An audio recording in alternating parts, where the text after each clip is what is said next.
No. Quiet. Something going on outside.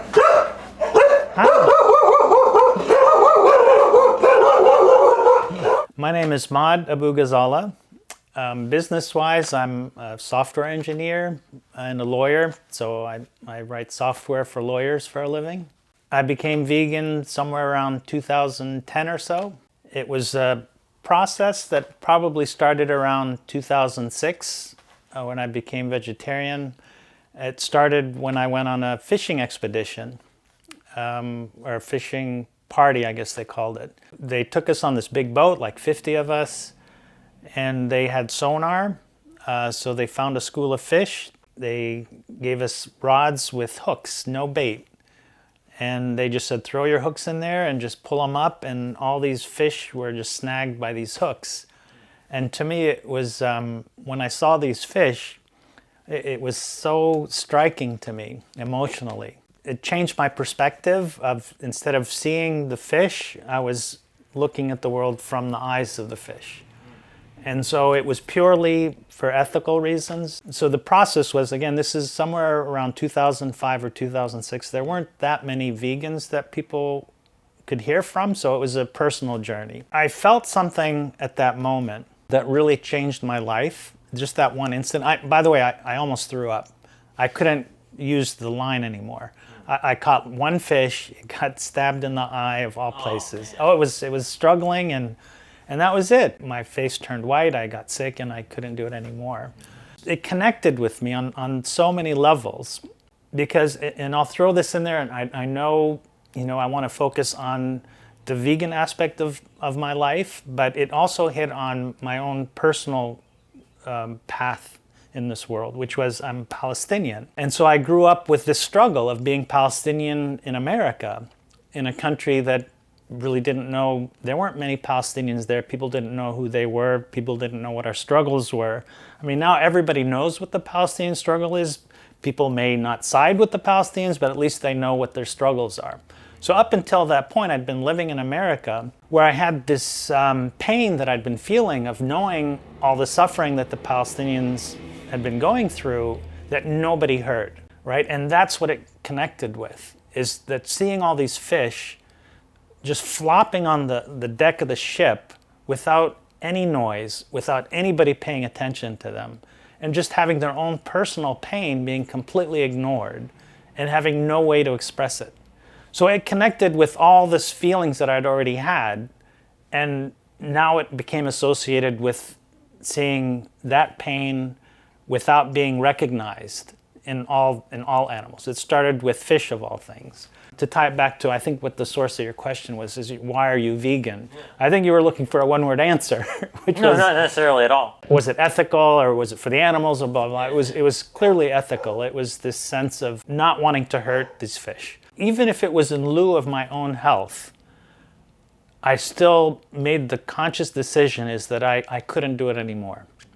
Because at that time, there weren't that many vegans, 2005 time frame. Or at least we didn't have access to being aware of how many there were. Exactly. I'm sure there was millions, but we weren't at all organized or mobilized, and there was nothing in the grocery stores except rice cakes. So that was our option. We couldn't just go to the grocery store and start buying vegan options, other than like actual whole plant foods. Whole plant foods, but I didn't know how to cook, so that wasn't useful to me.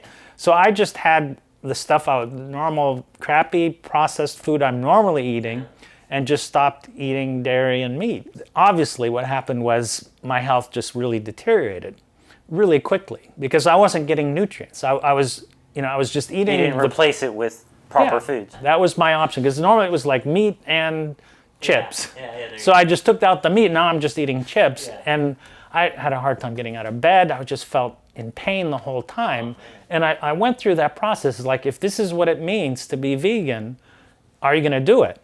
And I remember waking up in pain saying, that's what I got to do. I can't kill other animals. And we're talking about multiple animals, because if I'm not going to be vegan, I'm going to be killing animals throughout my life. And I said, I'm just going to have to gut it out.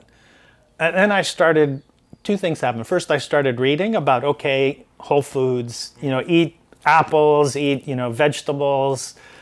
And then the second thing is I learned how to cook, and that became a passion to me. And this is ironic, is people keep asking you as a vegan, it's like, don't you miss, the good old days when you used to have all these amazing foods? And says, every vegan I've talked to says they enjoy food so much more now that they've been vegan. Yeah, because it forces you to explore and find. And you're more importantly, you're conscious. Yeah. You're conscious of what you're eating. In the old days, my non-vegan days, it's just like you eat just because everybody else is eating. It's time to eat. But now that I'm conscious, I'm actually putting food in my body. It's like, okay, wow, this food actually tastes good, because now I'm focused on what I'm doing, and I'm appreciating what I'm eating. So it was the opposite, and I find that with most vegans or most people that are plant-based, is that they find that they appreciate food much more. They enjoy food much more than they did when they were omnivorous, I guess. Yeah. Cool. And so from 2006 to about, you said what, 2000 and... Let's say 10 or 11 is when I became vegan. Okay. Or plant-based. And so what had to change ultimately for you to do that? Just meeting people. It was just lack of knowledge, because my intent was always, I don't want to harm animals. Mm-hmm. What did you have to change, though? Oh, what did I have to change? Yeah, what were you doing that wasn't vegan prior to that? Cheese. I was just a big cheese guy, cheese and milk. There was a lot of vegetarian. Things have changed so much, but in those days, there was a thing called vegetarian. Now there really isn't much of a vegetarian market. It's like people are either vegan or plant-based, or they're omnivorous, and then there's a small niche of people that are vegetarian. In those days, it was like there was a big vegetarian thing. I'm not sure what the history of all that is. My experience was that you go to the grocery store, you get lots of vegetarian options, like no vegan options, other than, like I said, the proverbial rice cakes. People don't do it now, so they don't realize back then it was a big joke that rice cakes tasted like cardboard, right? And that was the most tasty thing you could buy back in the day. Then you became enlightened through, you said, like friends and things. Oh, to switch to vegan, to go away from vegetarianism. Yeah, it was just so obvious, right? Maybe not at first, because it's easy to think dairy is innocent, right? Yeah. When you aren't associated with other people in that space, intuitively it's like you said, it is innocent. It's just milk. Same with eggs. It's just like it's an egg. Who cares? And then you realize, well, how did that egg get there? And the misery all the chickens have to go through. It takes that extra step. You don't want to remove stuff from your diet naturally, so you're not going to naturally try to find reasons not to eat things. Yeah. But just talking to people, meeting other vegans, and I was very open to it. I didn't resist it. Once I knew what the truth was, for me it was a pretty easy shift. Yeah. Just to get this out there, it's easy to think, oh, I can get like a humane source of these things even sometimes. But anytime you normalize the commodification of an animal, it gets out of control and inevitably results in the animals being abused. This is one of my other pet peeves, I guess, is it seems like it's the nature of the capitalist system we're living in, is you just got to maximize profits. So you're right, is even people become commodities. Even they have, what does it cost? How much suffering can we laborers endure exactly, so that we can get the most out of them. And it's like you said, that's what happens with animals. It's like they're just objects. They're just little widgets, and nobody really cares about what they're actually going through. After going vegan, did anything change physiologically, mentally, or emotionally? Well, I told you it went horribly bad at first. Well, that was like before you went vegan or after you went vegan? No, right after no, that was vegetarian. Yeah. So when I went vegan, I don't really recall that time frame, because it like I said, these dates weren't like, something I have anniversaries over. They just sort of organically changed. Yeah. So I just shifted over. But my health really changed completely when I learned how to cook. Yeah. That's when I stopped buying the pre-processed food, started using whole foods. They tasted well, so I would eat more whole foods, and I enjoyed my food more. People worry about overeating. I probably had a tendency to undereat. And once I started cooking for myself, and getting whole foods, I thought I was starting to get healthier, even though I was starting to eat more. Yeah. Because I've always been very active, so I'd burn calories. That was never been a problem for me. But getting the right source of all the vitamins I was eating and everything, that's when it shifted, is when I started eating more food that was whole foods. I just got a lot more energy. Always been very active. So immediately after it, I just always felt so drained. And my recovery rate, once I started eating and cooking my own whole foods, my recovery rate was, much, much faster. What kind of sports do you get into where you might notice that? I used to play really hardcore pickup basketball. At the end of the day, I would just be, at the end of a really hardcore pickup game, I would just be so drained. And after I started cooking for myself, I just felt like, okay, I went through that same process where like it was grueling and I felt really beat up. And the next day I'd just feel totally normal, which wasn't the case before I was eating these whole foods. You do anything like that now? I boogie board, so we're out here in Wilmington, so I'm near the ocean. So it's it's pretty active, but I'm 62 now, so I don't think I could keep up with the kids playing hoops. Maybe I could, I don't know, because my big thing then was that I was just really gritty. I got by because I'm not that tall. I'm 5'9" or so. Five used to be 5'10". So that's how I'd get by, is I would just be really gritty and really quick. And as you get older, that doesn't buy you as much. And I used to dive for every ball. And my bones, I don't know if I could take that now. But I go into it full speed. Everything I do, I go in full speed. So I know you interviewed Alex. He's on my bowling team. At the end of a game of bowling, I'm just dripping sweat. I'm all into it, yeah. Yeah, you guys are getting ready to do that tonight. Yeah, every Monday. That's cool. And do you find there's much of a vegan community here? You got Alex in the mix, and I hear there's another guy on your team or whatever that's vegan, maybe? No, my girlfriend's vegan. Oh, is she on your team? She's on my team. Oh, so that's there's the three of people. us. Okay. We're part of this Wilmington vegan group that I posted out there. Who wants to come? Let's do a vegan team. And we got the three of us. Cool. Hopefully we'll get a few more. Nice. And so we're gonna have T-shirts or shirts. Yeah, Vegan Power or something like that. Yeah. Or Plant Power. That was gonna be our team name. Okay. Yeah, a lot of people like using that. The power. Yeah, Plant Power. Yeah. Right, because that's the impression is, if you're vegan, you're just you don't have any energy. You're just going to be run down. You're just eating salad. And you got the bodybuilders that are vegan or plant-based, and so... Yeah, last year I interviewed a lot of athletes. Got, I don't know, probably 20 or 30 different athletes. You mentioned your girlfriend. She's vegan. Did she go vegan before you? We met at a vegan conference in 2012. Okay. Yeah. What was that conference? I'm curious. Animal Rights Conference is like the biggest one. The air one in in D.C.? D.C., yeah. Okay, yeah. Alexandria? The big one. Yeah. I remember that one. There's a big fight of should we be animal welfare or should we strictly abolitionists. So that was the big fight back then. Yeah, that's funny. They're still having that fight. Yeah. It's not the Animal Rights Conference anymore. It's called Animal Vegan Advocacy Summit now. Is it the same organizer? Not the same organizers, but the same location, same kind of vibe and all, yeah. So it was at the end of one of the events, they had a meetup. And that's how we met. Cool. Lucky you. Yeah, we both felt that way. Because she was saying that, especially at the time, it was really hard to find because of cultural stereotypes. And what we were saying is like power means meat, and we have to combat that it's really hard for female vegans to find, for heterosexual females to find vegan males or plant-based males. So, it just worked out. Do you have a hard time imagining being with a non-vegan if you ever had to be in another relationship? Right.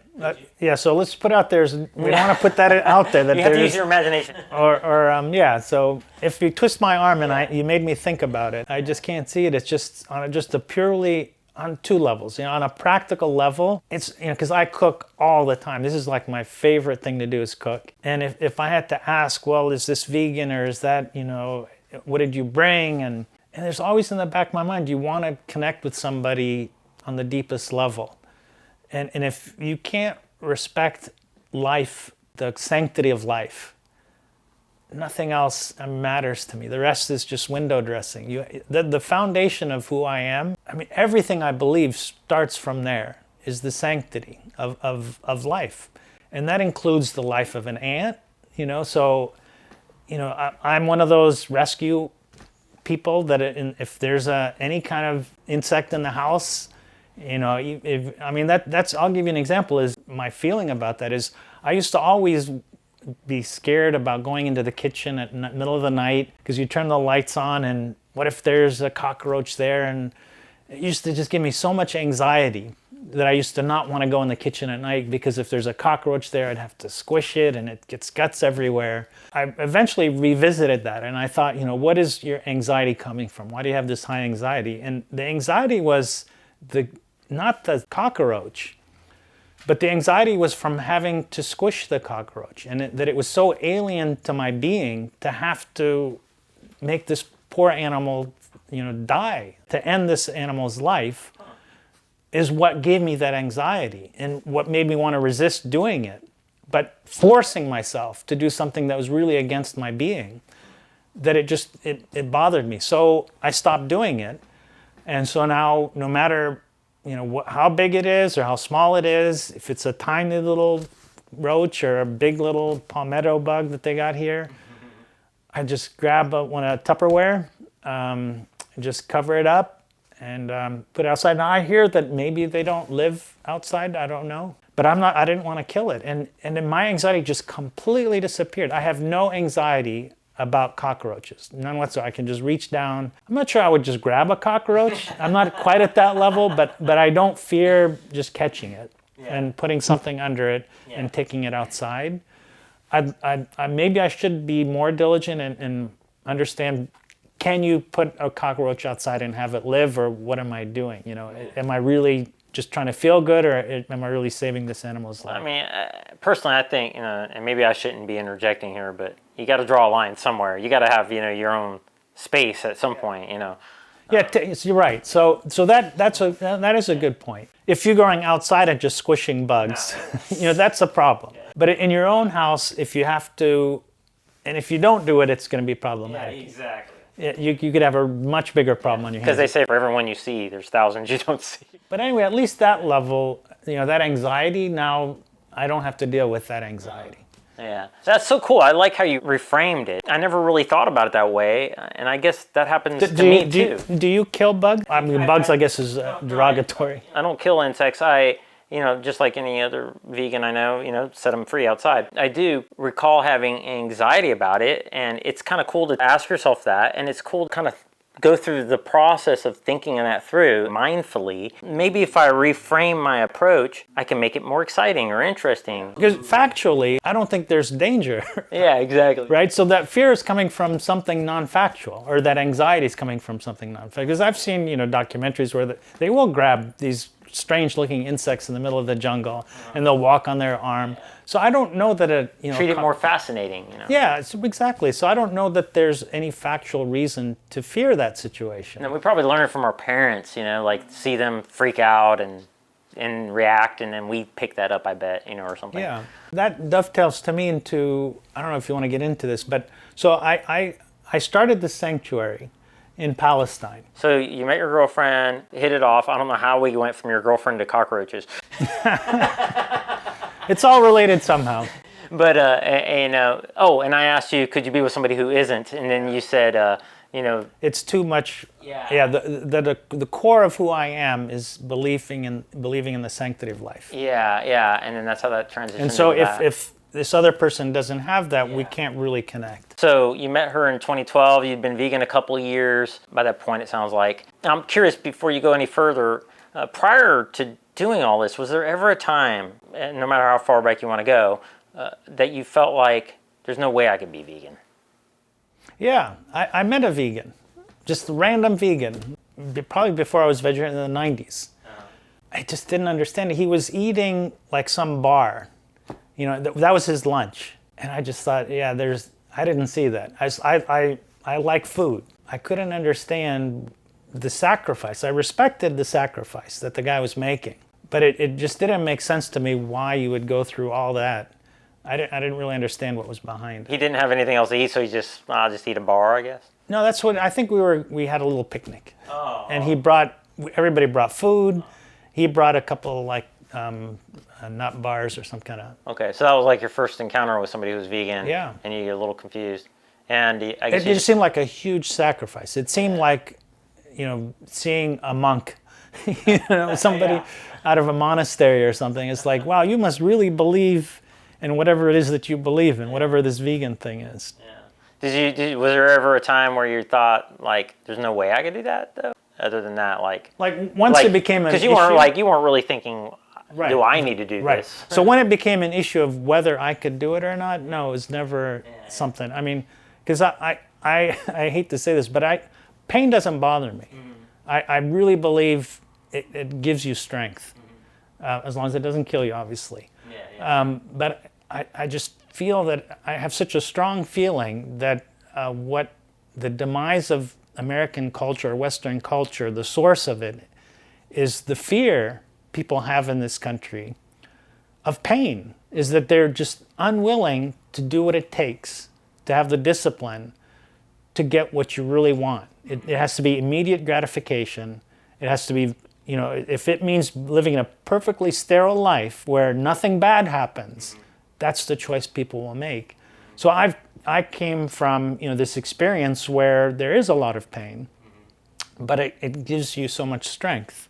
What was that experience? Was that growing up? Yeah, it was growing up Palestinian. So most Palestinians live outside of Palestine. So in 1948, most Palestinians, almost 1 million Palestinians were driven out of Palestine in the creation of the State of Israel. My family ended up in Saudi Arabia, working for this brand new oil company called Aramco. My father did, which is still in existence today. I think it's the largest company in the world. Wow. $1 trillion company. Aramco is the Saudi, at the time it was a Saudi American oil company, Arabian American oil company, Aramco. We lived an incredibly privileged life because my father was working for an oil company that created an American standard of living in the middle of Saudi Arabia. So they had their own towns that they built for their employees. And we lived in this town where, maybe Arabs were a little lower on the totem pole than Americans were, but we were still way ahead of, in the standard of living wise, everybody that we knew, our family and relatives and all of that. So that's the culture I grew up in, is this privileged life, not really being exposed to what it meant to be a Palestinian, and too young to understand it if we were told. But every summer, we would go back to Palestine, to my hometown, which is Nablus, and spend the summer with my relatives and friends there. So the earliest memory I had was in 1967, so I was born in 62, so I was like 5 years old. And I actually remember this very vividly. We were on a bus. So Israel took over Palestine, took over the West Bank in 1967. So the town I used to visit every summer was now controlled by the Israeli military. So to get from where I was to that town, I had to go through an Israeli checkpoint. Here I am dressed like an American, spoke fluent English, as you can tell, because I learned English at this American school in Saudi Arabia. And we're on this bus taking all of these Palestinians back to their homes, which is now across this checkpoint. So Palestinians were just in the part of the diaspora all over the world. They wanted to go back to visit their homes. They had to go through this checkpoint.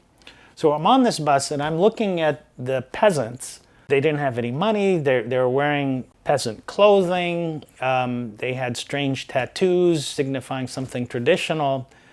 And I was just like, it's just too bad they can't all be educated in the West like we are and speak such fluent English. And I said, well, once we get to the checkpoint, they'll recognize I'm Western just like they are. And the Israelis will, and they'll just let me right in. So when we get to the checkpoint, Israelis, and I'm 5 years old, the Israeli soldier looked at me. They're all carrying rifles. I started speaking to him in English, buddy, what's going on? And smiling and everything, and he looked at me and he saw my passport and he told me to strip naked. He kept me in my underwear and he made me just turn around and he says, he didn't even look. I'm not even sure, in my memory, he didn't even look. He just made me strip and then he said, put your clothes on, just to go through that hassle. And it shocked me because it's not like this was a normal thing for me. I'm coming from a position of, we're special. We speak English, we're different. And then when I got out of that experience, then we got back on the bus. We got through the checkpoint and we get back on the bus. And now I'm surrounded by these people that I thought, these human beings, that I thought were just peasants. They were the other. And now I'm looking at them and they didn't care. For me, it was life-changing. But to them, it's like, yeah, they hassled us. Sure, they hassle us all the time. Yeah, 5-year-old, that would be humiliating, yeah. It just, yeah, and for them, it's just par for the course. It's just, we go through this kind of stuff all the time, and we just keep going. We just plow our fields, do whatever we do. And in an instant, this all happened in a matter of a few hours. My whole life changed. It's like, I didn't feel privileged. I felt weak. I felt that all this experience of having everything handed to me just set me up for this to fail, because now I couldn't handle a situation where there's adversity. And these women who had gone through adversity their whole lives didn't faze them. And so that changed my whole outlook on life, which is, you got to gut it out. If you want to get the most out of life and not be pulled in one direction or another, just do your thing. So you have to have the strength. You have to gut it out, have the experience behind you so that you can make it. And I didn't have that experience. I didn't know what I was capable of doing. And I think that's been part of me, and that's been part of most Palestinians, is that we've had this experience of being treated, less than. And so it gives us more strength. Wow. And ironically, I think you could say that about a lot of Jews in the diaspora. That they grow up with this, overnight things could change and you could be the other. Yeah. This is so interesting because I've throughout the years interviewed quite a few hundred people along the way, all different walks of life. Majority I feel like are Jewish. And then they say the fastest growing demographic are black people. You can't help but wonder if coming from a lineage of people that have been more recently subjugated has something to do with being more sensitive to this. Yeah, it gives you strength. Do you feel like that this is a seed toward going vegan, and you've seen this maybe with others maybe at all? Yeah, I think it could be a seed. You have to care, right? And so if things have gone tough in your life, if you've experienced adversity in your life, I think it's going to be much different to see it in others, to see pain in others. Whereas if you just coasted through life, you have even if we're not talking about you yourself, but if you've been told stories in your youth about, things that are difficult, and you've internalized that, which many Jews have. They haven't gone through, most Jews have not gone through the Holocaust, but they've internalized a lot of that pain and that suffering, and that grounds them. And I think it does give you that extra motivation to make a difference. There was a study about a mice experiment they did, where they gave mice everything they could possibly want, all the food, sex, the comforts, everything. And then they studied what that did to the mice society. And when everything is handed to you, to these mice, they collapsed. The mice stopped even reproducing. The colony of mice just ended within one generation. I should pull this out so you can put it in the links. Yeah, there you go. Because it was a really fascinating study how societies deteriorate once there's no more challenge. And if you want to extrapolate more, this is what people are saying is going to happen with AI, is what will humans do if they don't need to work? Where will they find value in their life? So anyway, being creative. I wish so. I wish that they... because this reminds me of a conversation with Zach Bush on Rich Roll, where he says, oftentimes the victim becomes the oppressor. Yeah. And the only way to get out of this vicious loop is through creativity. That's where we're different than mice, potentially, because we have that option. We can be more creative. Yeah. Hopefully we can aspire for a utopian society and find ways to create. But our values are going to have to change. Current values, which is materialistic, it's destructive. And I'll give you an example of what we need to hold on to, because people don't know where the battle is. There is a battle right now between humanity and what AI could lead us to, which is perfection, right? So autotune is just one example. I can't stand autotune. I absolutely despise autotune. I like Bob Dylan. Yeah, not perfect by any stretch. I love it. It's all sorts of problems, but it's genuine. It's from his soul. Right? He sings from his soul. And that's what we should value, not this pop perfectionist kind of music. Yeah. But I don't see that. I see the popular trend is towards this perfection, digital perfection. And then the human soul is not so important, then what is our value? If everything we do and a computer can do better, can have a better girlfriend, a perfect girlfriend, but it won't be real, there won't be any soul. But she'll be perfect. She won't argue with you, whatever. People, they're so against AI. Like at the same time, I think there's going to be a lot of good that'll come out of it. Helping fight against some misinformation, things like that. It's a tool. Yeah. So it could go either way. A tool could be used to kill somebody at the same time, build something. But that's what we have to do. We have to do that consciously. We have to make sure that the AI tool is used not to eliminate our humanity. Because I see the danger in humans wanting perfection and not valuing the soul. You reminded me of Brian Johnson, who some of the viewers may be familiar with. He said that he's vegan by choice, not by the protocol of his diet and lifestyle that he's promoting. And it's because he believes the more intelligent a society becomes, the more compassionate they become. Yeah. Well, that reminds me of, this is attributed to Mahatma Gandhi, I think, is the way you judge a society is by how it treats its weakest member. Right? And that really rings true to me, is I don't judge a society about how much wealth it has in terms of material wealth, in terms of how many bombs it has. I mean, if you look at societies around the world, that's not how I see, that's a great society or that's a great society. I see the society, I measure it by how does it treat stray animals? How does it, because to me, right now, if you look at societies, between humans, you can see a strata, but just the bottom is always going to be the animals because they're helpless. So how do you treat animals is really important to me because there's nothing in it for you. There's nothing in it for you to be nice to a stray dog, other than it's going to expand your humanity. Are there any other seeds back there that would be kind of interesting to share before we move forward anymore that might have contributed to your being receptive to this at the right time? I don't know if you're born with it. It seems that some people aren't born with this ability to empathize. When I was too tiny to even remember how old I was, but it was just something burned in my memory, was my brother used to go around, same DNA almost, but he used to go around with his friends catching butterflies and killing them.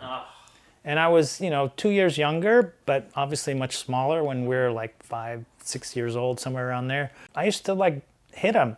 I used to physically try to prevent him from doing this. He might not have been realizing, because a lot of kids they'll shoot a bird and then they'll realize, oh man, I shot a bird. And then they'll feel bad after they did it, kind of thing. Did you ever have those kind of moments? I'm trying to think of things that I've done. I mean, obviously, I used to eat meat, so that's harming animals in a way. Because it sounds like you were leading up to saying, some people might not be empathetic innately.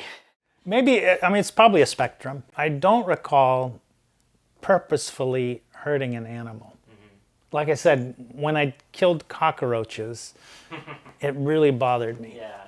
Like mosquitoes even. As painful as it is, I try not to kill a mosquito. I try to remove them from the premise. So yeah, there's a really big empathetic part to who I am that it's hard for me not to empathize. And I wonder, it sounds like your brother might have helped you with that. Exactly, yeah. So he nurtured that aspect. Well, like this whole thing with Gaza, the hardest thing for me with seeing what's going on in Gaza is to shut that off. My instinct is no matter who it happens, whether it's October 7th and the Israelis that were killed, or every day since then when the Palestinians are killed, my instinct, which I've probably trained, is to put myself in the shoes of somebody who's suffering. And I've had to stop doing that because it's just become unbearable. The amount of suffering that's going on in Gaza is debilitating for me to empathize. So I've had to just shut that off. I've had to shut that instinct to empathize off, and I think that's really dangerous. I think it's a strength to have that ability to empathize with any being. And when I'm training myself now to turn that off, I'm hoping it's something I can flip back on again. Or maybe you can find a way to not necessarily turn it off, but redirect it and use it toward creativity. Yeah, but in order for me to be productive, I have to stop. Yeah. Because I've got the message. I know that the Palestinians are suffering. It's not going to help me to achieve anything in their cause by just getting in that dark hole and just reliving all these torturous things that are happening to them. I already got it. I don't need to go that deep into it, the darkness. Yeah. I want to continue. It's important to me to continue to be able to empathize. But we're going through a stretch now where I have to actually shut that off. Moving forward, beyond meeting your girlfriend, how have things evolved for you? You learned how to cook. Take us through to today, like how you've gotten to where you are today, like over. Well, yeah, a big part of my life now relates to this animal sanctuary, which I started around 2014. It was right after I had a small business in Silicon Valley, sold it to Bloomberg, got a suitcase full of money and said, all right, what am I going to do with this? And I thought, well, let me help the situation in Palestine, which is where I was born. And I always felt this need to do something for the people that weren't as lucky as I was, that was able to go to America and have this company. And so when I went back there, I thought, right, what can I do to help the situation there? And I didn't think the problem with the Palestinians that they were having, they were not living in a good situation. But I didn't think their problem was a material one. I didn't think that they lacked food or clothing or a place to live or shelter.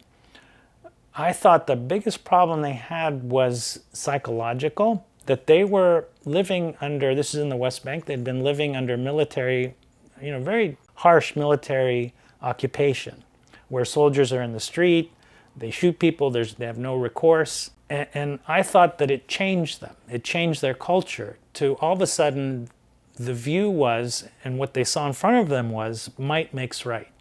Is that the person with the gun is going to call the shots. And so I need to be the person with the power. I wanted to give the opposite message. I wanted to change their view from not adopting the view of the Israeli soldiers, but keeping consistent with their own humanity, which that's not how humans should be.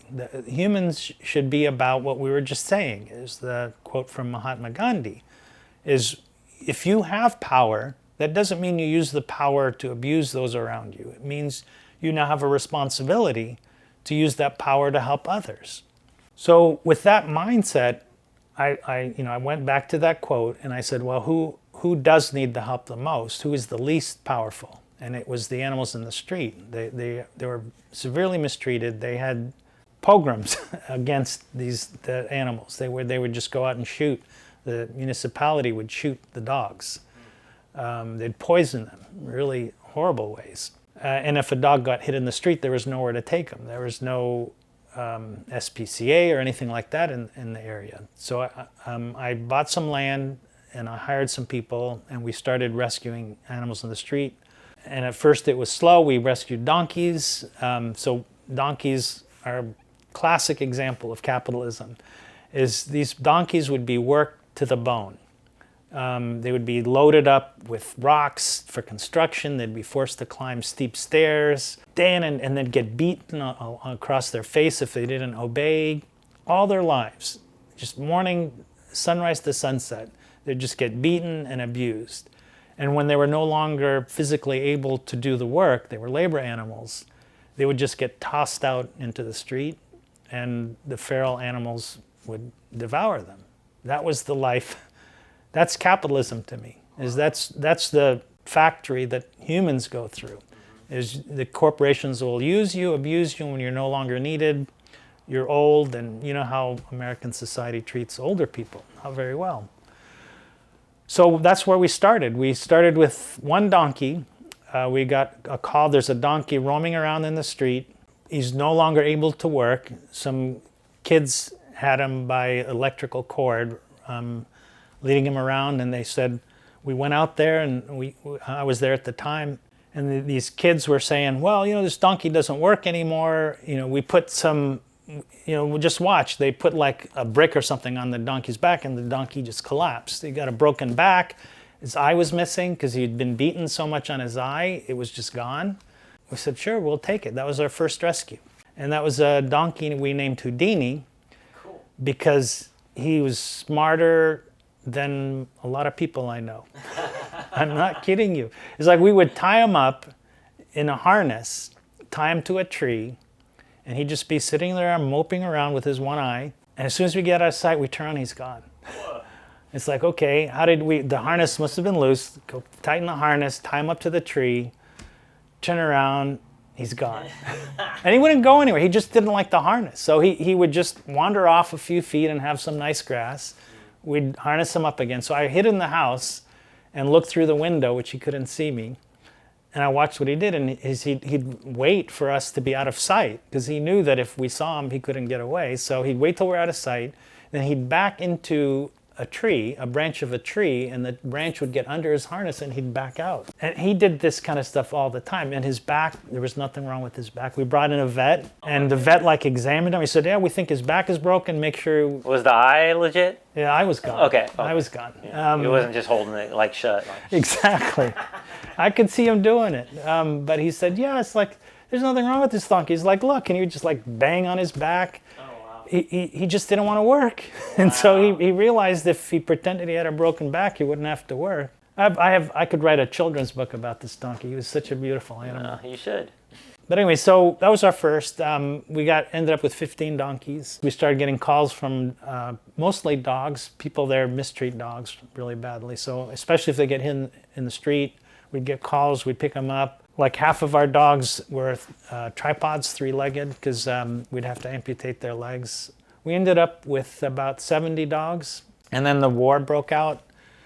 I couldn't go back. Israel sent me back at the airport, because on my passport it's written that I was born in Palestine. Something about that bothered them, and they sent me back at the airport, even though I'm a U.S. citizen. So I couldn't go back, and so the quality of the sanctuary started to deteriorate.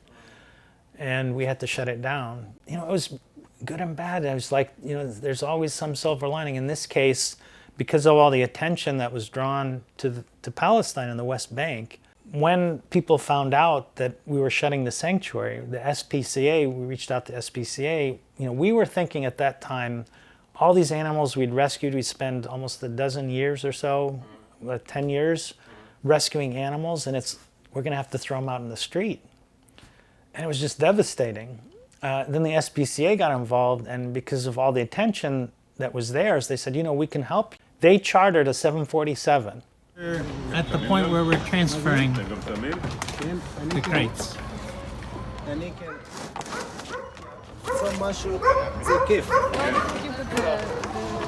Somehow, we managed to get all these dogs through all these Israeli checkpoints, because the Israelis didn't want us to go. So we got through the checkpoints, through the Tel Aviv airport. We got them on the 747 and flew them all to the States. The donkeys, we found another sanctuary that took them.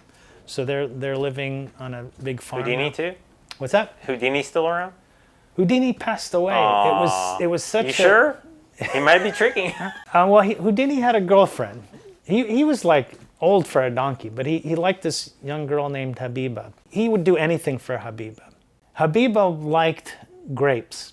The groundskeeper was growing grapes, and he was keeping them so that we could, the humans could share these grapes. But Habiba kept eating them, so he built this wooden fence to keep Habiba away from the grapes. And Habiba was just a normal donkey, so she didn't know how to get past this wooden fence. But she knew Houdini, who was like this genius donkey. So Houdini, who'd do anything to impress Habiba, saw her looking at these grapes. And so I'm not watching, and I turn around and I see Houdini. The fence is on Houdini. The fence was 10 foot wide. The only way he could break through it was to stick his head in between all the wood and then just force his way through it. Yeah. So now he was carrying a 10 foot wide fence, like imagine two crossbars and his head in between them. And he's walking off with this 10 foot fence on his head. Yeah. And Habiba ran off and got some grapes. Oh, nice. That's awesome. And so so the groundskeeper was all upset. Next day he's banging on the fence, fixing it. The same thing happened the next day. He just tore through that too. When Houdini passed away, it was a peaceful death. He was in the middle of the field, and all the donkeys, we had 15 donkeys, were all just gathered around Houdini. Because he'd been there the longest, and he was the leader of that show. And they were all just sniffing and eating grass around him. Wow.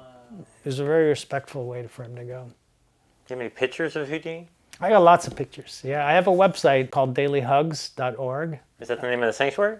That's the name of, the organization is called Daily Hugs with a Z. Daily and then Hugs. Okay. And we got lots of pictures .org. .org. Yeah, and there's pictures of Houdini on that website. Nice, nice. And so the sanctuary's closed now. The dogs are in America now. And I guess you found them all homes except for a few here, I guess, right? I picked up 4. The SPCA, once we got to New York, and this is the thing that makes me rethink humans, when we get into this funk where we think humans are just so bad. But these pilots came from around the country at their own expense and flew these little, single prop planes into New York, which is where the 747 flew into. And then they took them to sanctuaries all over the U.S. Wyoming, California, Michigan, Alabama, and they just spread out. So they're all in sanctuaries in foster homes. I haven't kept up to date recently. That was back in March, I think. So we're in June now. I think maybe half of them are still there and half of them have been adopted out. They're in New York? No, none of them are in New York okay. now. They've all been, these pilots took them out all over to sanctuaries all over the U.S. You said half of them are still there, I thought. In the sanctuaries. Oh, okay. As opposed to being in their forever home. Yeah, it's bizarre. It was written up in the New York Times because, you get it, like I said, you get in this funk where you just think humans are just so bad. And they're really not. It's just they get distracted by, whatever's... Sports. Well, not even sports. It's more malevolent than that. It's politicians. Media. Yeah, media directing corporations, directing them in bad health even. It's just not natural. I think that vegans should understand this because that I see is that vegans have the same struggle where they're demonized through non-science, through non-factual things, misinformation. Because you can talk about that to people who haven't gone through what we've gone through, and you say, "Oh, that's a conspiracy theory. What? All the media's against you? That's a conspiracy." They get together in groups and decide what the story is. Well, vegans know that's what happens. We know that there's this pro-meat agenda that mass media adopts. Well, it was on ABC News recently, though, that Dean Ornish's Alzheimer's study came out, and a vegan diet helped not only ameliorate the effects of these individual cohorts that they had in the study, but it shows promise for a vegan diet to reverse it potentially. And we've already seen with Dr. Dean and Aisha Sherzai, who are both neuroscientists, and they have a book called The Alzheimer's Solution, that we're seeing promise there, and we already know about the cardiovascular benefits, but to see it on ABC News was really cool. Yeah, and maybe there is changes, and I think social media forced that change.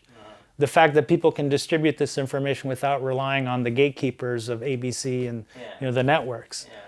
So that's forcing them to at least acknowledge the benefits of plant-based diets. On the way here, I got a phone call through Facebook, and it was from somebody who, out of nowhere, started sending me messages. Hello. At first it was just like, what is this, a bot or something? And it was somebody who was, I guess, admiring my work in Uganda. A young man there, about 25 years old. And I just started responding to him like, okay, hey, what's up? What are you thinking? And come to find out, he rescues dogs in Uganda. And in the same situation there, they'll poison the dogs on the streets and stuff. Even like you said, in Mexico, I guess this happens. It happens all over the world. And he's got about, I think, 20 dogs he's trying to feed. Doesn't have a budget for that, of course. I don't even know how to trust somebody who's on another, somewhere so far away. But it sounds like an interesting story. But he literally called me on the way here, had no idea I was coming to interview you. Doing the same thing he is. Yeah, it's so wild. And tons of vegans, of course, have dogs, love dogs, have rescues. Even the cats are rescues. But nothing like what you've done. And nothing like what he's trying to do. And here on the same day... What are the odds of that? Makes you wonder. He told me he was excited to see this interview. I think it's important that you do talk to him. I mean, you do have to do some screening, because if somebody's constantly saying, hey, can you give me some money? Yeah, he isn't necessarily doing that, but he does maybe at some point, once he builds, if you do trust him, then maybe it makes sense. But initially, you have to figure out what does he want? What is his problems? Yeah. And I imagine he's got to feel so alone. Yeah. Well, that's it. I mean, he said he knows only like 2 other vegans. Yeah. I did call him back, and it was like, I probed him as good as I could. because there is a little bit of a language barrier there. I'd like to know, what does he feed him? So it doesn't necessarily mean he needs money. Maybe he just needs advice. The first thing I suggested was like, isn't there a restaurant near there? Exactly. Food is the biggest thing, and then shelter right now, because they're losing shelter where he's living for themselves, so it's hard to shelter himself and the animals at the same time. See, that to me is really one of the core issues that has to be dealt with, is the encroachment, and we see this very starkly in the West Bank, of people who are living natural lives being displaced by the factory, the cookie cutter houses, the mass, everything is just in massive quantities. So in the West Bank, you see the difference in front of your eyes, because you have the Palestinian farmers who live in these stone homes, who are just, they don't have to deal with traffic, they don't have to deal with noise pollution, they're just living in the land. Their homes are very simple homes, they're living amongst all the olive orchards. And then right across from them, you see the settlements, which are all ugly, cookie cutter, orange roof homes, stucco homes, just keep encroaching, every year more and more onto these homes that are stone-built homes that are amongst these olive orchards. And this natural way of living, which isn't consumer-based. It's not consumption-based. It's not latest iPhones. It's not the latest cars. It's just people living a family lifestyle with the grandkids living in the same homes as their grandparents, and just a very nuclear family. I mean, I'm sounding like a Republican, I guess, with the nuclear family, but there's some substance to the humanity of not falling into this consumption-based society and turning everything into a factory, just churning things out. And you see it with your own eyes when you're in the West Bank. You see these settlements, just massive settlements with cookie cutter homes, just encroaching slowly on these olive orchards and these homes that that look so natural. You look at the countryside in the West Bank and you see these stone homes, and then you look on the other side and you see just these big walls and these cookie cutter homes and these separation. And just like I said, is just the mass production that I think, for better or worse, seems to be attributed to capitalism, is more and more and more, and sell more, and just this whole factory mindset. And it's a big argument. It's like, there's so many benefits to the Industrial Revolution. Life expectancy is so much higher, but where's the quality? Where's the quality of life? Can you honestly say that we're living happier lives than they were when it was just farmers living in their own land? I don't know if that's true. I don't know that. I mean, if you look at the worst of the worst, in the medieval days, let's say, what was their life like compared to our lives today? When people today are working, let's say, between travel time, commute time, 60 hours a week. How much free time do they have? How much time do they have to actually enjoy their lives? Assuming that they're not doing something they love, which, if you're lucky enough, great. But most people, if you ask them, they aren't going to say, I love what I'm doing. I would do this even if I weren't paid. They're doing it because they have to, because they have to pay for all this consumption that they've been taught to feel they need. So compare that. Compare the quality of your life. If you're working and doing things related to work 60 hours a week, you've got Saturday and Sunday, and you're tired probably a lot of those days, so how much time is left? Compared to a time when the pre-industrial revolution, when most of your time was free. I mean, maybe I'm romanticizing it, but what I can see today is that you can live a very happy lifestyle if you're willing to forego the consumption. If you're willing to forego the biggest house, the best schools for your kids, all of that, all the latest iPhone, and whatever's left over, if you don't have all that, is pretty damn good. Why is that good enough? Why is that not good enough? Why do people feel the need to just waste 60 hours a week of their lives chasing something that I don't understand it?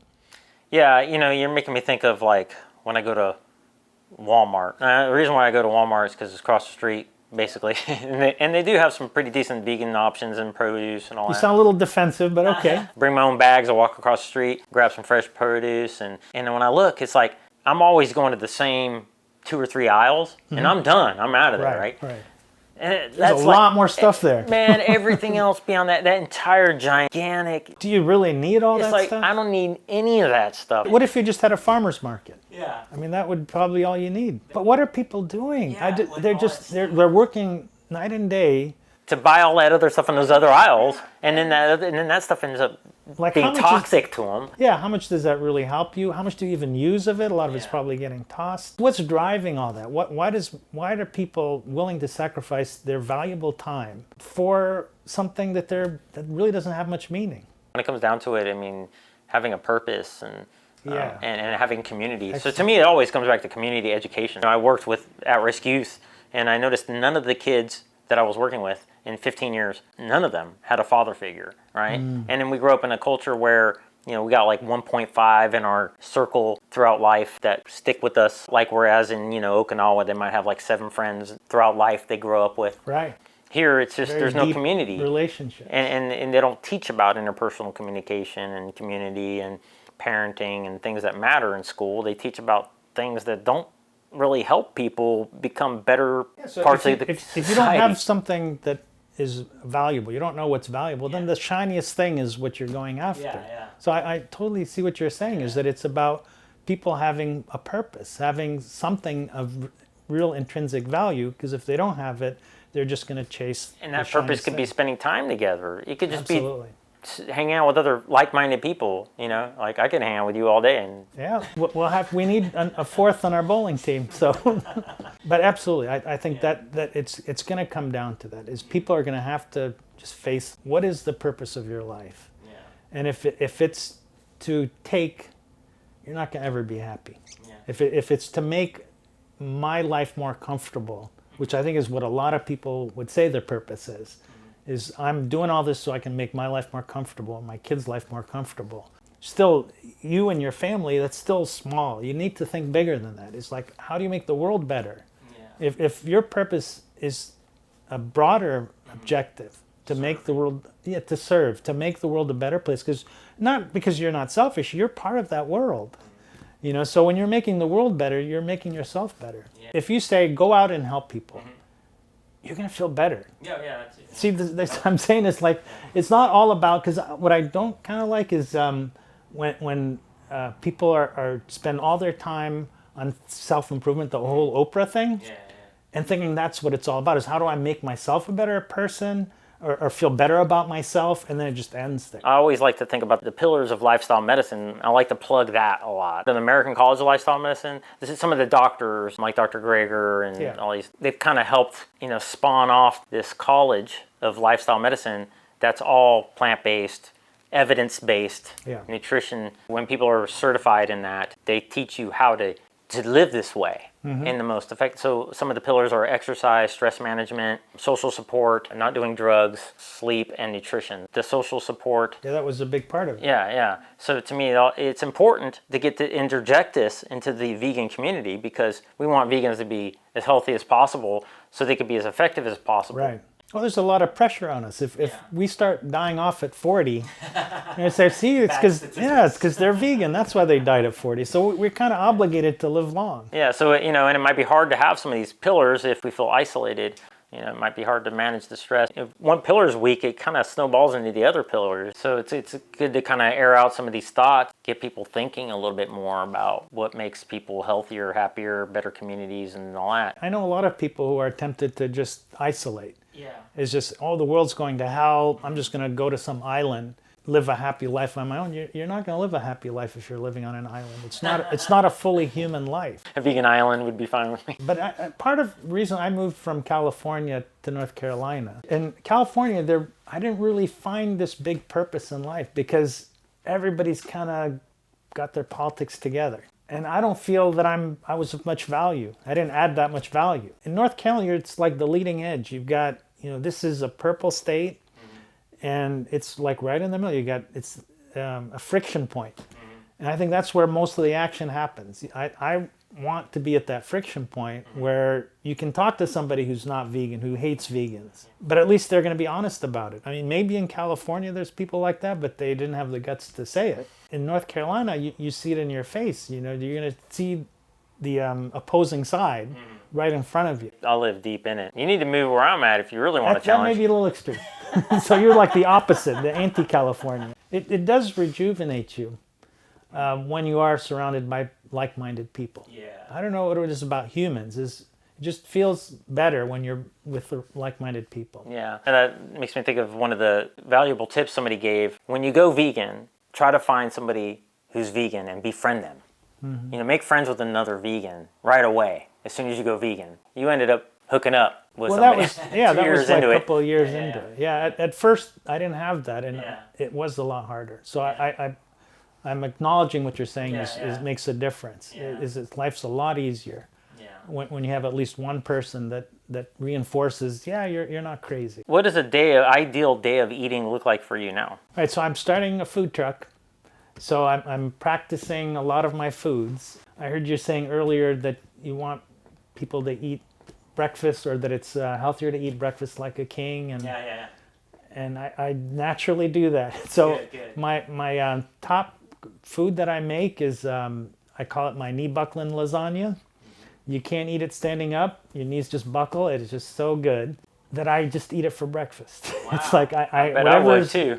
Yeah, whatever is not done that, because I may have it with guests and stuff, because it takes a bit of time to put it together. So I don't usually just do it for myself. But when we have guests or something, I'll have it for dinner or something, and then for sure the next day I wake up I can't wait for some lasagna. Breakfast is going to be big breakfast. When Dr. Greger's How Not to Die cookbook came out, the first recipe I made out of it was the lasagna, and I did a video of it, so I probably had like one of the first videos. Is it good? It's good. It's super healthy. I just assume if I'm using good ingredients, it'll end up healthy. So I kind of that way, because we were talking about whether somebody's going to be focused to prioritize the health part of it or the taste part of it. I'm 100% on the taste, but if I'm using eggplants, cauliflower, full, the whole vegetable, legumes, beans, and the thing is my cooking is mostly Arab cooking, and so that's just naturally vegan, like hummus, tabbouleh, falafel.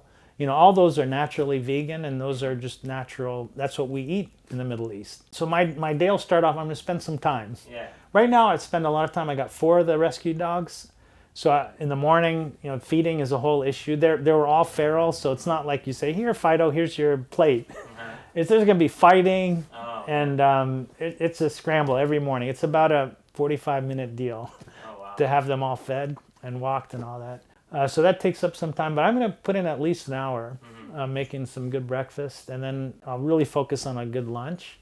And I'm trying out a lot of the food that I'm going to be doing in the food truck, so I'll practice a lot of that. And then a light dinner, but mainly from practical reasons or immediate reasons is if I eat too late, I just don't sleep well. It doesn't digest well. So I've been forced into not eating too much, like after 7 o'clock, let's say. We're learning more and more how what you just said is probably the best way. We're seeing like on Plant Chompers, the 100-year-old doctor that's going around doing tours and stuff, and he only eats breakfast and lunch. And Brian Johnson, he cuts off, I think, around 2. It seems like back in the day, like my grandparents, everybody always had a big dinner, it's like, right. And I'm like, how did they ever sleep? Yeah, and they just pop off.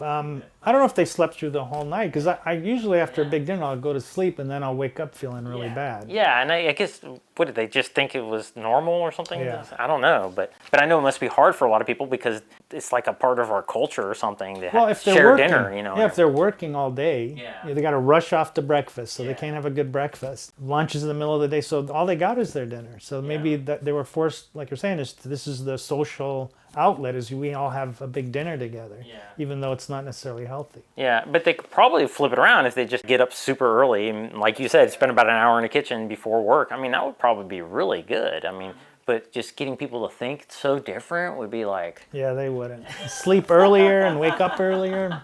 Tricky, but I'm learning. I'm getting better and better at it, and my body really wants me to do it. I can tell. I can't do what you said, is just have the 2 meals. I need some like hearty dinner. Oh, really? But you don't eat it late, I guess?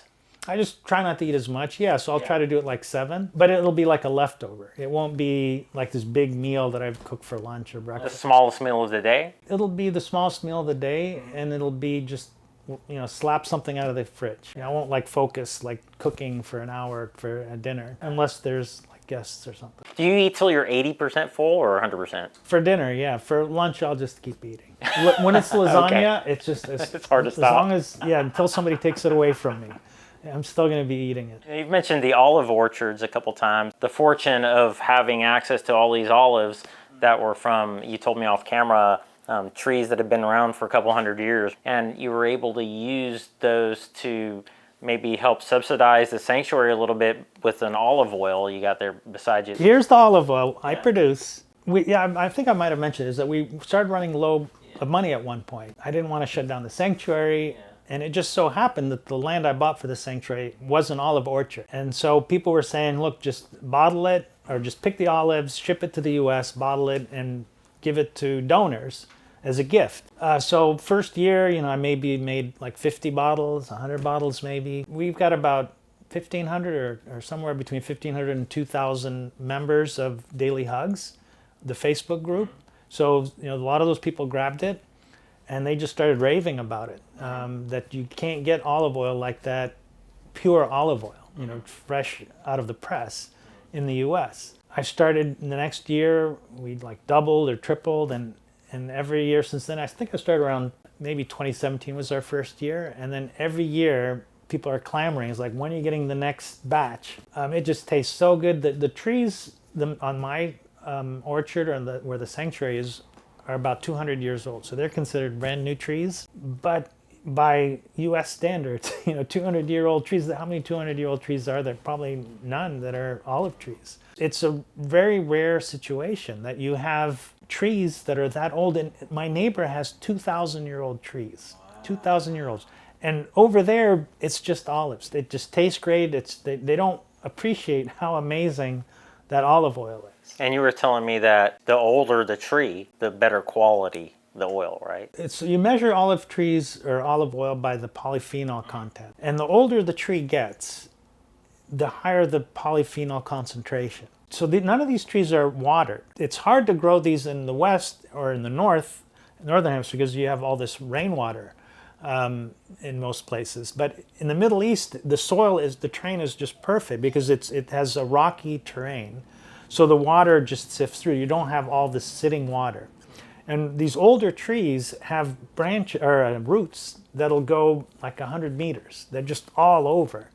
I actually saw perhaps the oldest olive tree in existence, called the Badawi olive tree. You can look it up, in Bethlehem. This is the mother tree. هذا الام. And around it, it's a circle. هذا الكبير. These are its children. هذه عمرها 5,500 سنة. The mother is 5,500 years old. You see all these trees around it. طبعا القطر تبعها 25 متر. The width is 25 meters. ارتفاع 13 متر. 13 meters high. ما شاء الله. طبعا حجمها زي ما شايف ما شاء الله، لك تجيب 10 زيتونات من الروماني بتضاهين في الحجم. شايف؟ وهذه بتعمل في السنين المواسم المسية بتكون 600 كيلو ثمر. It makes 600 kilos of olives. زيت زيتون ولا؟ زيتون. Just the olives themselves. طبعا زيتها من أجود الزيت في العالم بعد المذاق العالمي. It is the best olive oil in the world. 5,000 or 6,000 years old. Wow. Still producing olives. But it is huge, and its roots are, imagine every year these roots are growing further and further, finding that little pocket of water here and there between the rocks. And so, the older the tree, the higher this polyphenol concentration is. And ours is considered new at 200, yet its polyphenol count is higher than anything you'll find in the U.S. You were just producing these olive oils for your donors? Yeah, as gifts. Do you have your own cold press, or do you just farm that out? Or the village is called, where the sanctuary is called Asira.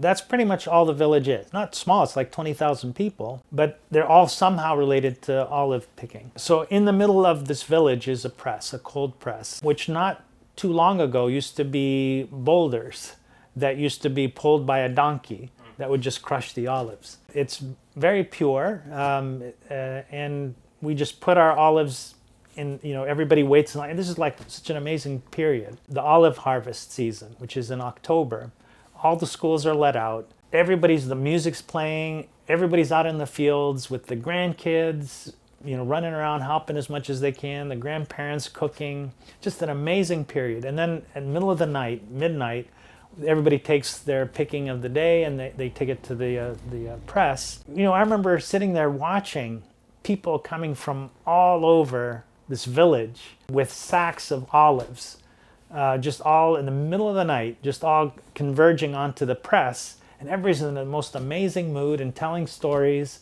And everybody's just waiting in line for their olives to go through this press. And I was in the line with them. We're all just talking, telling stories at midnight with kids running around. And then it comes out pure olive oil. I put it in metal tanks, like 15-liter tanks, and then have them shipped all together in the US, to the U.S. Wow. And then I bottle it here. I used to do tours before this war broke out. Here's our olive pickers. Get 8.5 bags. You guys did great. We worked all day long. You're the best group so far. Woohoo! Number one. Bye, doggies. Where I would take like 8 or 9 of the donors and say, hey, let's do a trip. I used to take them all over the West Bank and Jordan, and we'd pick olives together. We'd take them to the press. We'd have meals together, and we just sort of lived like the locals lived. There's so much controversy over oil. But no, I mean, in the Middle East or in Palestine, there's people that are over 100 years old that swear by the fact that the reason they reached 100 was every day they take a cup, like literally maybe a half a cup of olive oil and just drink it. And they think that's what's keeping them healthy. So I don't know the science behind it, but tradition-wise, olive oil traditionally is considered extremely healthy. Yeah, and I had this weird interview with Jesus, actually, and he drinks it like that a few times a day. Not the Jesus. I mean, that's Jesus. He's just Jesus. That's his name. It could be. Hey, Jesus. I just say I had an interview with Jesus. Not the Jesus. I'll let you go there. Who's to say? I mean, it can't be that bad for you. I mean, it's part of the Mediterranean diet, which people have said is really good for you. And I guzzle it because I have access to unlimited supply of olive oil. Yeah. So I cook with it. I just think it adds so much to it. I mean, for being in your 60s, you look great, but looks don't really mean a lot. I mean, right. You could die tomorrow and be like, dang. So I don't know what's going on inside, but I'm feeling good for whatever it's worth. Is there any sort of potential here where you might do something commercially with this? Would that go against, what we were talking about earlier, with, the whole anti-consumerism kind of thing? Turn this into a factory? No, I want it to mean something. So I can't see just mass producing this, but people are already picking these olives in a very natural way. They have small farms. It's not big factory farms. Each family has their own little farm. So I think it'd be good to help them out in making a living.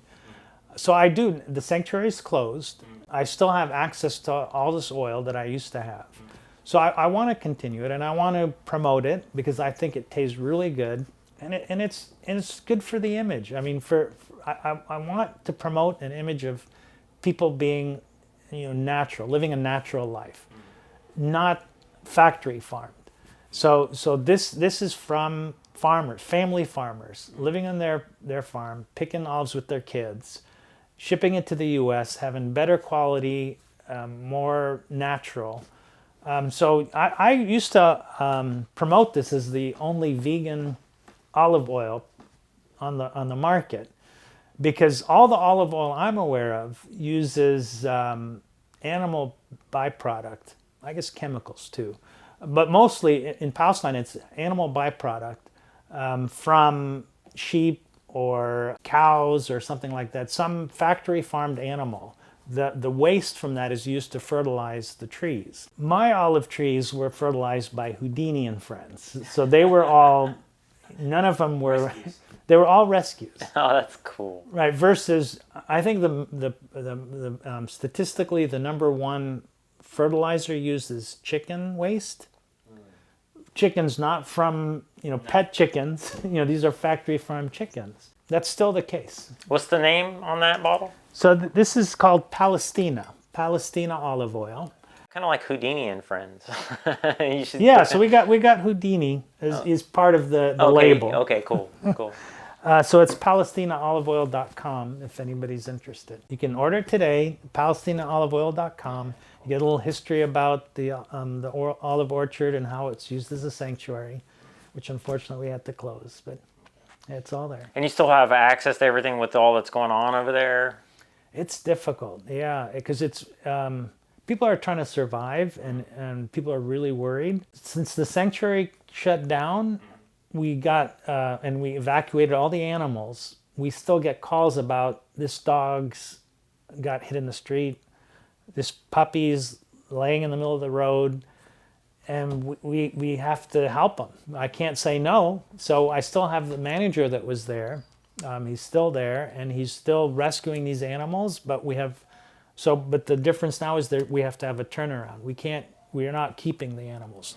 So we're rescuing them and then finding them a place. Typically, the majority of them we send over to Israel across the checkpoint between the West Bank and Israel. We send them there to be, we try to treat as many as we can and then send them there to get adopted.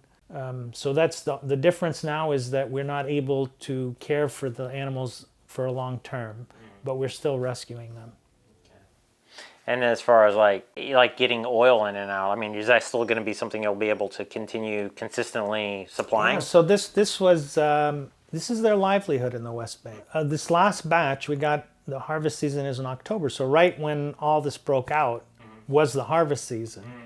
And we still found a way, it was not easy, but we found a way to ship the oil. So we got the October batch. So we anticipate we'll be able to do it every year. And what's the shelf life on that stuff? It's not a black and white answer because the quality is going to deteriorate over time. So you said it had a 600 milligrams per kilogram. Oh, okay. That's the polyphenol concentration. Yeah, and so have you tested that over time? Yeah, I have tested it. So we have this lab in California we send, because I'm curious myself to answer this question, because you'll get the grocery store definition of what the shelf life is, but since it's a spectrum, it's not going to be overnight it's no good anymore. It's just going to get a gradual deterioration. I tested, it was like a half a year oil versus a year and a half oil. So the 600 came from the half year oil. The year and a half was around 400. Oh, not too bad. I'm assuming that's pretty good still. Yeah, it's still quality, but it's like approaching what you'd get now in a grocery store. Yeah. And I think that's the problem with the grocery stores is A, they're diluted oil, and B, they've probably been around a long time because they've been factory made, so they don't all ship the first year, so they just keep them on the shelf. But more importantly is I can just smell the difference. I mean, the aroma of fresh olive oil, it's hard to beat. And the flavor, and it's just, after a year, to me, it's a second year oil.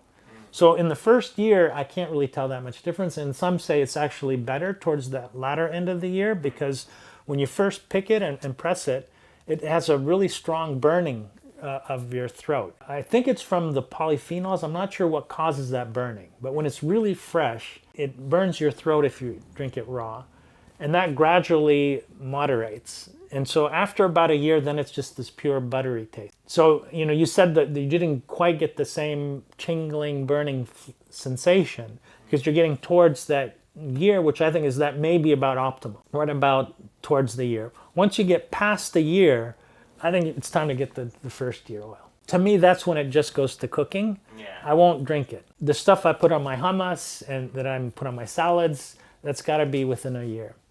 Cool. And that's typically how you use it is in salads, hummus, breads. Yeah, I cook with it. Cook and drink it. You just shoot it like shots? I don't shoot it. But Palestinians love olive oil with, I guess it's a spice called za'atar, which is thyme, sesame seed, cumin, sumac. It's this mixture that you dip your bread in olive oil and then dip it in that little mixture called za'atar. I've seen it around, actually. It's getting pretty popular. Do you have any kind of like quotes that resonate with what we've been talking about? We stumbled onto my quote, which was, the Mahatma Gandhi one. That's the main one that drives me. Try to live your life appreciating, so it's not a quote. I'm explaining the quote. The quote was, you judge a society by how it treats the least powerful within the society. And I think that's just so important because I don't see that, I see the opposite of that happening, where people are, it's just never enough. As much power, as much as they have, they want more of it instead of using what they have to give to others and to help others. So that's what I would like to see more in the world is treat the weakest in society with respect and dignity and not sympathy, but just treat them like they're a part of you, that we're all part of this thing that I call life, or this universal soul that we all have, that we're in danger of losing. That really resonates with everything we've been talking about. I really appreciate this because I didn't know what I was getting myself into. I was like, okay, he's kind of a noob, not really. I mean, he's been at it 1 year longer than me, and I kind of feel like I'm a noob. I like to get, the 20, 30, 40-year vegans because I don't have to worry about them being like an ex-vegan and ruining my channel. Like, I remember my vegan days when I was naive vegan. Yeah. No, this is not going to change. Yeah. There's zero chance I'll start killing animals. Yeah. Zero chance. I can tell you're in it for all the right reasons. I don't remember if you reached out. Somebody did a post in Wilmington Vegan. Jessica Lenine, yeah. Yeah, and she's that's been helping where me a lot. we got Alex, who I think is just this awesome guy. I mean, because he's this tough guy Marine being a vegan. Yeah. And proud of it. And he still thinks he's a tough guy. I'm going to have to come back and try your lasagna sometime. Have you sit down so your knees don't buckle on you. But it'll be the best lasagna, vegan or not. Predominantly Italian, I think, so cool. I'll really appreciate that. All right, that's a challenge. Make it as good as your mama's lasagna. Well, I guess that's a good point to wrap, and thanks again. Thanks for the interview. I enjoyed it.